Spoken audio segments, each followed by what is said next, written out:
Welcome to another video of Pharmashala. हम continue कर रहे हैं railway pharmacist exam preparation series को, जहां पे हम लोग डिस्कस करते हैं इम्पोर्टेंट एमसीक्यू विद एक्सप्लेनेशन जो हमारे फार्मासिस्ट कॉम्पिटिटिव एग्जाम के लिए हेल्पफुल है। तो चलिए शुरू करते हैं हमारे पहला वीडियो से। हमारा पहला क्वेश्चन है, Which of the following is example of synthetic polymer? Caprolactone, gliadin, pululan and chitosan. इसमें से कौन सी है सिंथेटिक पॉलीमर? सिंथेटिक का क्या मतलब है? जो हमारे नेचुरल सोर्स से ऑब्टेन नहीं है, जो लैब में सिंथेसिस किया गया है। इसमें से जो सेकंड ऑप्शन है ग्लियाडिन, ये है व्हीट पॉलीमर, व्हीट ग्लूटेन का एक पार्ट। प्यूलुलन मिलता है एक टाइप के फंगस से, और चीटोसन हमें ये एक बहुत फेमस बहुत popular and widely used polymer है जो मेनली शेल फिश से मिलता है, जैसे क्रैब और लॉबस्टर। तो हमारा करेक्ट आंसर होगा ऑप्शन ए, कैप्रोलैक्टोन। हमारा अगला सवाल है, buffers are added in the sterile products to maintain viscosity, isotonicity, sterility, pH। ये एक बहुत आसान सवाल है जो हम बचपन से पढ़ते आ रहे हैं। इसका करेक्ट आंसर होगा ऑप्शन डी, pH। हमारा अगला क्वेश्चन है, camphor and menthol are which type of mixture? Effervescent, deliquescent, hygroscopic, eutectic. ये एक बिल्कुल इंफॉर्मेटिव क्वेश्चन है। हमें हर एक टाइप का मिक्सचर का एक एक एग्जाम्पल पढ़ के रखना चाहिए। एफरवेसेंट मतलब जो कार्बन डाइऑक्साइड प्रोड्यूस कर सकते हैं। डिलिक्विसेंट मतलब मिक्स होने के बाद वो हमारे एटमॉस्फेरिक जो वाटर मॉलिक्यूल रहते हैं उसको एब्जॉर्ब करके लिक्विफाई हो जाते हैं। हाइग्रोस्कोपिक मतलब वो भी वाटर मॉलिक्यूल को एब्जॉर्ब करते हैं लेकिन वो लिक्विफाई नहीं हो जाता। हाइग्रोस्कोपिक है, अगर लिक्विफाई हो जाते हैं तो उसको हम डिलिक्विसेंट कहते हैं। और लास्ट ऑप्शन है यूटेक्टिक। यूटेक्टिक मिक्सचर का क्या मतलब है? इसका मतलब है ऐसा एक मिक्सचर जहाँ पे दो डिफरेंट कंपोनेंट्स को मिलाने के बाद हमारा जो मिक्सचर तय हो रहा है उसका टेम्परेचर, मेल्टिंग टेम्परेचर बाकी दो कंपोनेंट्स, मदर कंपोनेंट से लोअर होगा, मतलब melting point will be decreased. तो यहाँ पे हमारा करेक्ट आंसर होगा ऑप्शन डी, यूटेक्टिक मिक्सचर। हमारा अगला सवाल है, drugs which are having high solubility and low permeability are called as class 1 drug, class 2 drug, class 3 drug and class 4 drug. यहाँ पे करेक्ट आंसर होगा हमारा option C, class 3 drug. Basically solubility और permeability का हमारा जो BCS क्लासिफिकेशन है वो बहुत इंपॉर्टेंट है। यहाँ पर हम देख सकते हैं जहां पे सॉल्युबिलिटी और परमिएबिलिटी दोनों ही हाई है वो है क्लास 1 ड्रग। जनरली एक ऐसा बॉक्स आता है, एक ऐसा एक टेबल जैसा आता है जिसमें पहला जो क्वाड्रेंट है ये होता है क्लास 1 ड्रग जहां पे दोनों ही हाई है। अगला वाला है क्लास 2, सेकेंड क्वाड्रेंट एक क्लास 2। क्लास 2 ड्रग में क्या होता है, सॉल्युबिलिटी लो हो जाते हैं लेकिन परमिएबिलिटी हाई रहता है। थर्ड क्वाड्रेंट है क्लास 3 ड्रग जहां पे सॉल्युबिलिटी ज्यादा है लेकिन परमिएबिलिटी कम है। और लास्ट है क्लास 4, फोर्थ क्वाड्रेंट है क्लास 4। फोर्थ क्वाड्रेंट में क्या हो जाते हैं, सॉल्युबिलिटी और परमिएबिलिटी दोनों ही लो हो जाते हैं। तो बेसिकली सॉल्युबिलिटी आते हैं हमारे एक्स एक्सिस पर, परमिएबिलिटी आते हैं हमारे वाई एक्सिस पर। तो जहां पे दोनों ही हाई है वो है, यहाँ पे परमिएबिलिटी हाई है, परमिएबिलिटी यहाँ से यहाँ तक बढ़ रहे हैं और सॉल्युबिलिटी यहाँ से यहाँ पे घट रहे हैं। तो जहां पे सॉल्युबिलिटी और परमिएबिलिटी दोनों ज्यादा है वो है क्लास 1 ड्रग। और एग्जाम्पल 4 के लिए ही कुछ कुछ एग्जाम्पल पढ़ के रखना जरूरी है क्योंकि एग्जाम में डायरेक्ट एग्जाम्पल से भी क्वेश्चन आते हैं, जैसे propranolol is which class of drug, और BCS क्लासिफिकेशन में प्रोप्रानोल कौन सी क्लास में आते हैं, ऐसा क्वेश्चन भी आ जाते हैं। तो हर एक क्लास का एक एक एग्जाम्पल पढ़ के रखना बहुत इंपॉर्टेंट है। चलते हैं नेक्स्ट क्वेश्चन पर। नेक्स्ट क्वेश्चन है, astrocytes are present in liver, kidney, brain और लंग। ये भी बहुत एक आसान क्वेश्चन है। इसका करेक्ट आंसर होगा ऑप्शन सी, ब्रेन। बेसिकली हमारा जो ब्लड ब्रेन बैरियर होते हैं, जिसको हम शॉर्ट में BBB बोलते हैं, वो ब्रेन का एक बहुत इंपॉर्टेंट कंपोनेंट है। ब्रेन में कुछ भी परमेबल नहीं हो सकता। बहुत कम मॉलिक्यूल्स होता है जो ब्रेन में परमेबल है, और वो परमेबिलिटी मेंटेन करता है ब्लड ब्रेन बैरियर। इसका एक बहुत इंपॉर्टेंट कंपोनेंट है हमारा एस्ट्रोसाइट। तो करेक्ट आंसर होगा ऑप्शन सी, ब्रेन। हमारा अगला क्वेश्चन है, enamel is a constituent of which part of body? Hair, teeth, nail and bones. ये भी बहुत आसान क्वेश्चन है। हम टीवी जब भी चलाते हैं, हम ऐड आते हैं हमारे कि ये लगाओ, एनामल का व्हाइटनिंग होगा। करेक्ट आंसर होगा हमारा ऑप्शन बी, टीथ। अगला सवाल है, bacterial cell walls are composed of which part? Proteins, sterol, peptidoglycans and polysaccharide.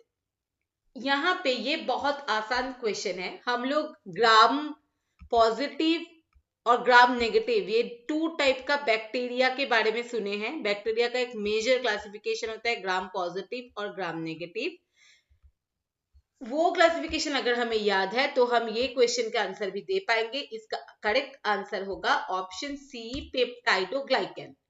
जो बैक्टीरिया में पेप्टाइडोग्लाइकेन का एक थिक लेयर होते हैं, वो होता है ग्राम पॉजिटिव बैक्टीरिया।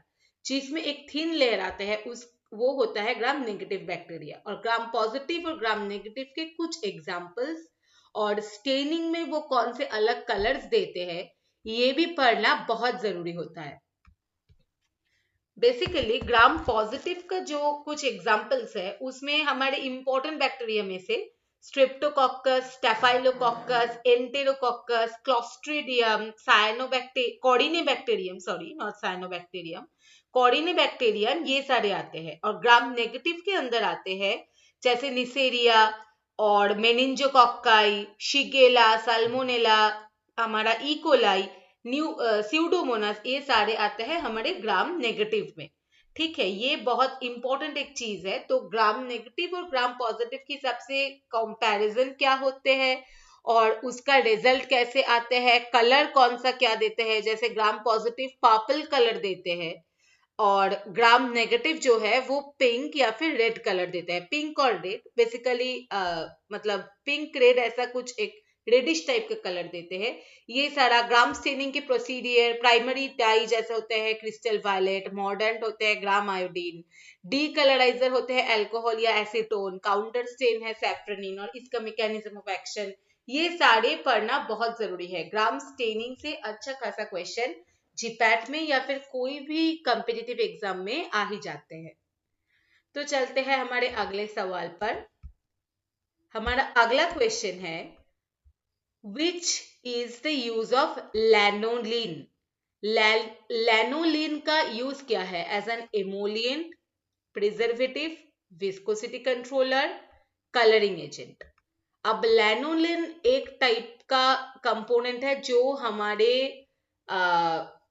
जो ग्रीजी मटेरियल है, जैसे ऑइलमेंट पे या फिर लोशंस पे, ऐसे क्रीम्स, ऐसे चीजों पे यूज होता है और इसका बेसिक यूज है एज एन एमोलिएंट।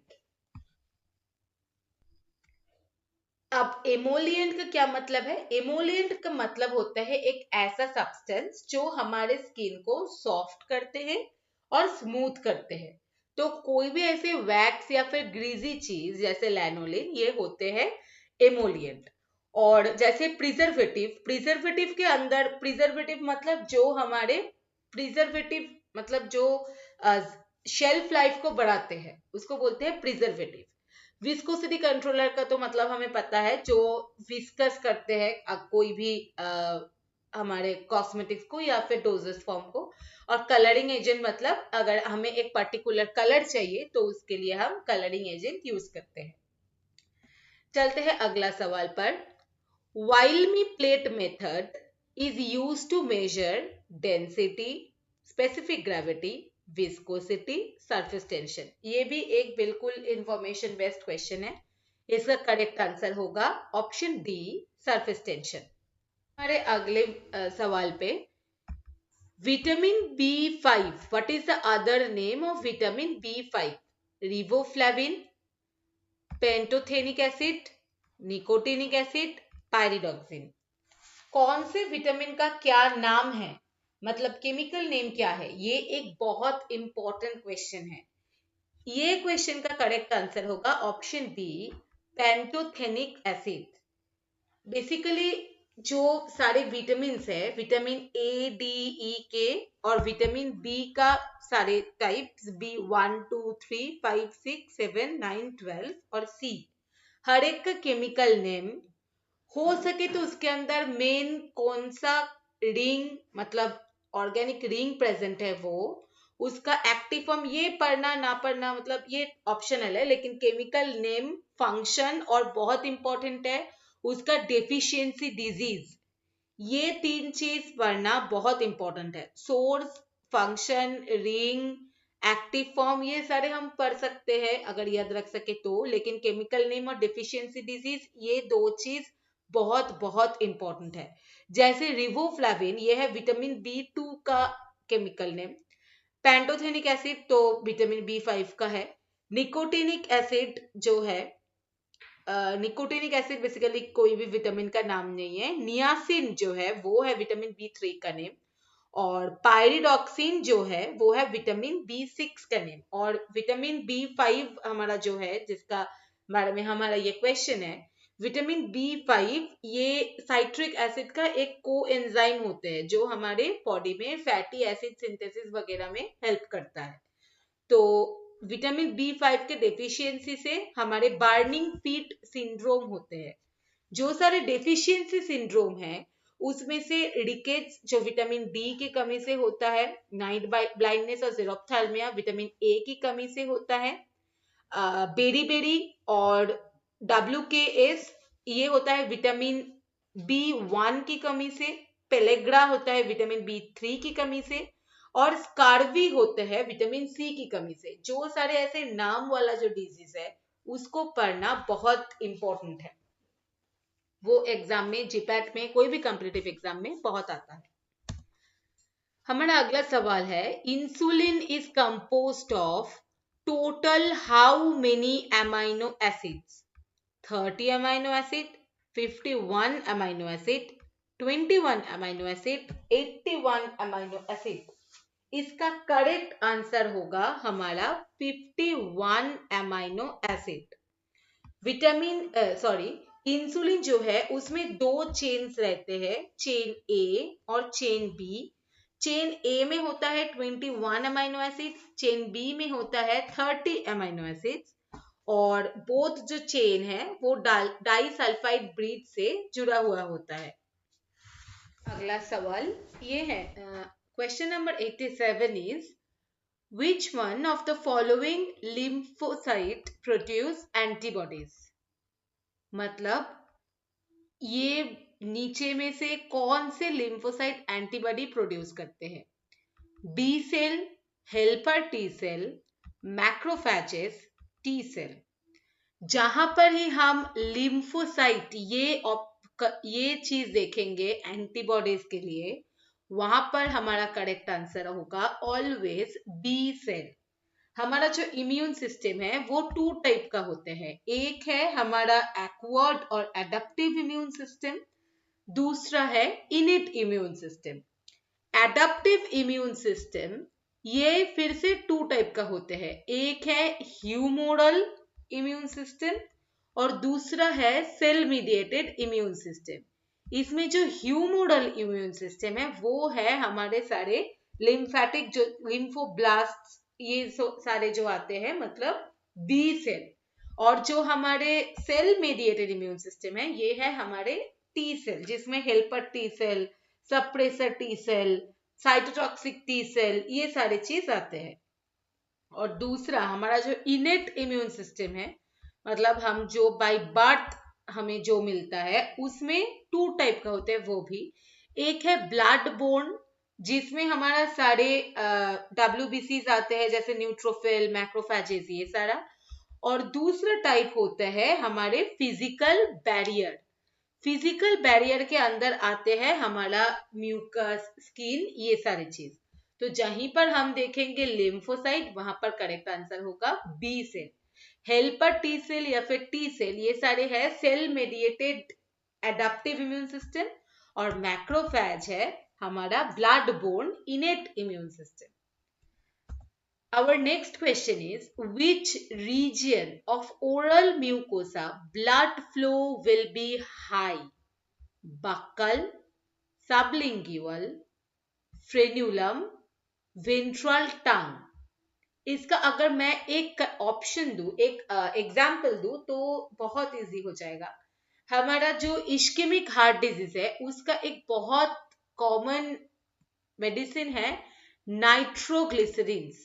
ओके, नाइट्रोग्लिसरीन्स जो हम एक शॉर्ट एक्टिंग नाइट्रेट है, जो हम इश्केमिया के लिए यूज करते हैं। ये नाइट्रोग्लिसरीन हम जनरली कौन सी रूट से एनगल्फ तो नहीं करते, मतलब कौन सी रूट से ये एडमिनिस्टर होता है, हमारे सबलिंगुअल रूट से। तो इसका करेक्ट आंसर होगा ऑप्शन बी, सबलिंगुअल। सबलिंगुअल में ब्लड फ्लो सबसे ज्यादा है और ये फर्स्ट पास मेटाबॉलिज्म को डॉज करता है। मतलब अगर कोई मेडिसिन, कोई ड्रग हमारा सबलिंगुअल पाथवे से जा रहे हैं, तो वो फर्स्ट पास मेटाबॉलिज्म में नहीं जाएगा और वो जल्दी एब्जॉर्प्शन भी होगा, क्योंकि ब्लड फ्लो बहुत हाई है। इसका करेक्ट आंसर होगा option B, sublingual. Our next question is, which drug is used to demonstrate topical action on the eye? Lignocaine, nifedipine, ketotifen और टोलमेटिन। इसमें से करेक्ट आंसर होगा ऑप्शन ए, लिग्नोकेन। ये एक इंफॉर्मेटिव क्वेश्चन है। हमारा next question है, HLP value for sodium lauryl sulphate SLS is 18, 11.6, 1.8, 40। Sodium lauryl sulphate का HLP वैल्यू एक बहुत कॉमन क्वेश्चन है, जो बहुत सारे कॉम्पिटिटिव एग्जाम में, जीपैट में भी बहुत बार आ चुका है, क्योंकि इसका HLP वैल्यू बहुत हाई है। इसका HLP वैल्यू है 40। हम लोग जो HLP स्केल पढ़ते हैं, उसमें अप टू 20 हम लोगों का ग्रेडेशन होता है, लेकिन इसका HLP वैल्यू उसका डबल है, 40। ये अनयूजुअल HLP वैल्यू के लिए ही SLS हमारे क्वेश्चन में बहुत बार आते हैं। तो करेक्ट आंसर है 40। हमारा अगला सवाल है, chemical constituent of vitamin D, biotin, tocopherol, ascorbic acid, calciferol. ये मैंने पहले ही बोली थी कि विटामिन का जो केमिकल नेम है, केमिकल कंस्टिट्यूएंट है, ये पढ़ना बहुत जरूरी है। लेकिन विटामिन डी हम वैसे भी आंसर कर सकते हैं, क्योंकि ये हमारे बोन के लिए बहुत इंपॉर्टेंट है।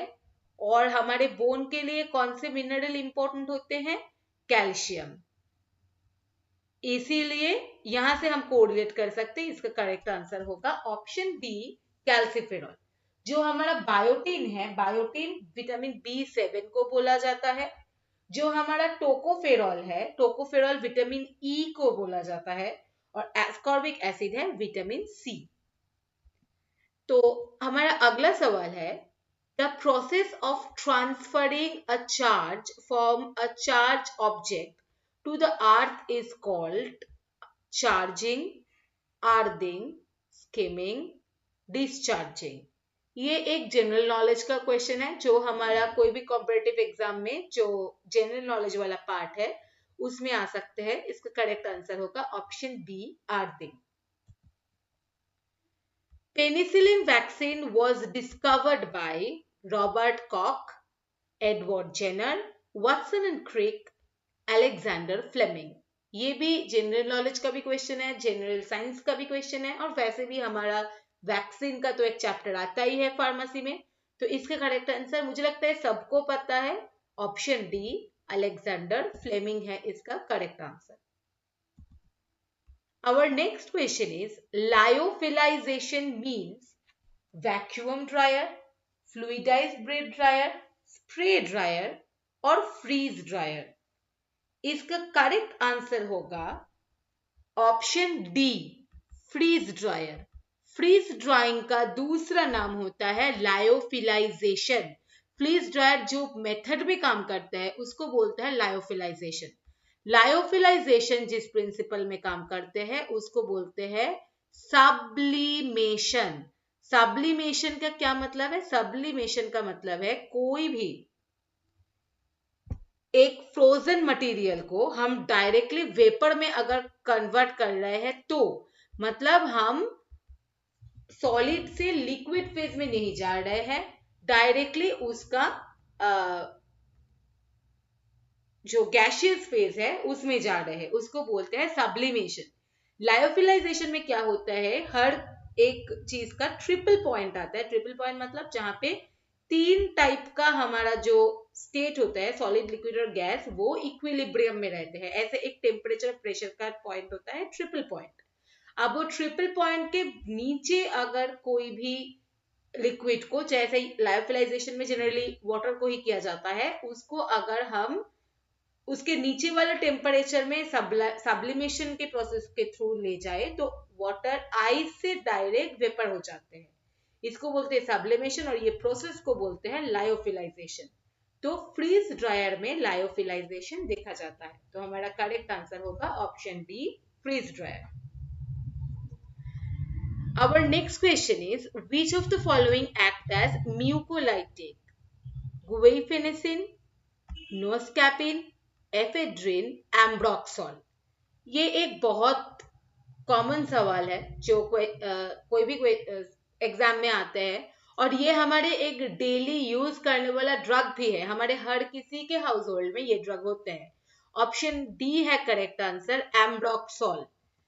बेसिकली अगर हम देखें तो ये हमारा कफ के लिए जो ड्रग्स है उसका लिस्ट है. इसमें जो एक्सपेक्टोरेंस और म्यूकोकाइनेटिक्स है. म्यूकोकाइनेटिक्स का क्या मतलब है? जो म्यूकस को लेकर काम करते हैं जो ड्रग्स, वो है म्यूकोकाइनेटिक्स.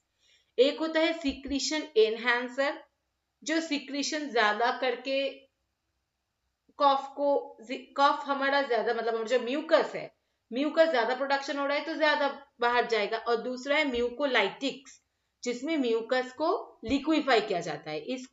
इसके अंदर आता है ब्रोमहेक्सिन, एम्ब्रोक्सोल, ऐसे सारे ड्रग्स. और जो हमारे एंटीटसिव्स है वो होता है कॉफ सेंटर सप्रेसेंट. ये डायरेक्ट हमारे ब्रेन पे काम करता है. जैसे ओपियोइड, हमारे वहां पे एक ऑप्शन था नोस्कैपिन, ये एक नॉन ओपियोइड एंटीटसिव है. और सैल्ब्यूटामॉल, टर्ब्यूटालिन, ये सारे तो हमारे बीटा रिसेप्टर के ऊपर काम करते हैं जो ब्रोंको डायलेशन के लिए काम आता है. Let's go to the next question. 3GA is a regulatory body of the India, USA, Thailand, Australia. ऐसे कोई कंट्री के रेगुलेटरी बॉडी मतलब ड्रग रेगुलेटरी बॉडी पढ़ के रखना जरूरी है. जैसे इंडिया का होता है हमारे CDSCO और यूएसए का होता है FDA. ऐसे ऑस्ट्रेलिया का है TGA. ऐसे कोई कंट्री का हमें पढ़ के रखना इंपॉर्टेंट होता है. कभी कभी सवाल आ जाते हैं. Our next question is according to the Troy system, 1 drachm is equal to 700 grains, 20 grains, 480 grains, 60 grains. इसका करेक्ट आंसर होगा ऑप्शन डी, 60 grains. ये चार्ट हम याद कर सकते हैं. कभी कभी डायरेक्टली इससे क्वेश्चन आ जाता है. जैसे 1 आउंस पे, बेसिकली ये नीचे वाले 2 से ज्यादा क्वेश्चन आते हैं कि 1 आउंस पे कितने ग्रेन्स और 1 पाउंड में कितने ग्रेन्स, क्योंकि ये 2 आउंस बहुत इंपॉर्टेंट एक मेजरिंग हमारा यूनिट है. बिकॉज आउंस में बहुत कुछ मेजर अभी भी किया जाता है, स्पेशली मेडिसिन. पुराने वाले जो एपोथेकरी होते थे वहां पे आउंस में मेजर किया जाता था. तो ये हम पढ़ सकते हैं, इसमें से क्वेश्चन कभी कभी आता है. अगला क्वेश्चन है in domestic measures 1 tablespoon is equal to 5 ml, 10 ml, 15 ml, 2.5 ml। ये एक बहुत इंपॉर्टेंट क्वेश्चन है। जीपैट में जनरली नहीं आता, लेकिन कॉम्पिटिटिव एग्जाम में बहुत आता है। इसका करेक्ट आंसर होगा हमारा ऑप्शन सी, 15 ml। ये जो एक्सप्लेनेशन है डोमेस्टिक मेजर के, teaspoon, dessert spoonful, tablespoonful, ये सारे कभी कभी क्वेश्चन आ जाते हैं कॉम्पिटिटिव एग्जाम्स में। इसमें मैं एक ऐड करना चाहूंगी, वो है 1 ml of any liquid is equal to 20 drops। ये क्वेश्चन भी कभी कभी आते हैं कि 1 ml में कितना ड्रॉप्स ऑफ लिक्विड आता है। तो 1 ml में होता है 20 ड्रॉप्स। ये सारे डिस्पेंसिंग की क्वेश्चंस है। जीपैट में जनरली बहुत कम आता है, पहले आता था, अभी कम आ रहा है, लेकिन कॉम्पिटिटिव एग्जाम के लिए ये बहुत इंपॉर्टेंट है। Our next question is, what is the English meaning of Latin term pulvis? To be taken, powdered, food, poultice। इसका करेक्ट आंसर होगा ऑप्शन बी, पाउडर। इसके भी एक एक्सप्लेनेशन दिया हुआ है, लेकिन लैटिन टर्म और भी बहुत सारा है, उसमें से भी क्वेश्चन आ सकते हैं। तो वो सारे लैटिन टर्म सारे पढ़ने की जरूरत नहीं है, लेकिन जो more or less importance है, most important ones are given, like post-Sibos, anti-Sibos, inter-Sibos। Sibos means mill, post means after mill, anti means before mill। तो ऐसे कुछ लैटिन टर्म्स पढ़ के रखना जरूरी है। ये सारे डिस्पेंसिंग के क्वेश्चंस कभी कभी आ जाते हैं। Last question of our today's video is, which of the following test is used for detection of glycosides? Benedict's test, Bronsted reagent test, Hager's reagent test, glucose tolerance test। इसमें से जो option A है, Benedict test, ये हमें सबको पता है, ये शुगर मॉइटी के लिए है। हैगर्स रिएजेंट टेस्ट, ये है एल्कलॉइड्स के लिए। तो हमारा करेक्ट आंसर होगा ब्रॉन्स्टैगर रिएजेंट टेस्ट।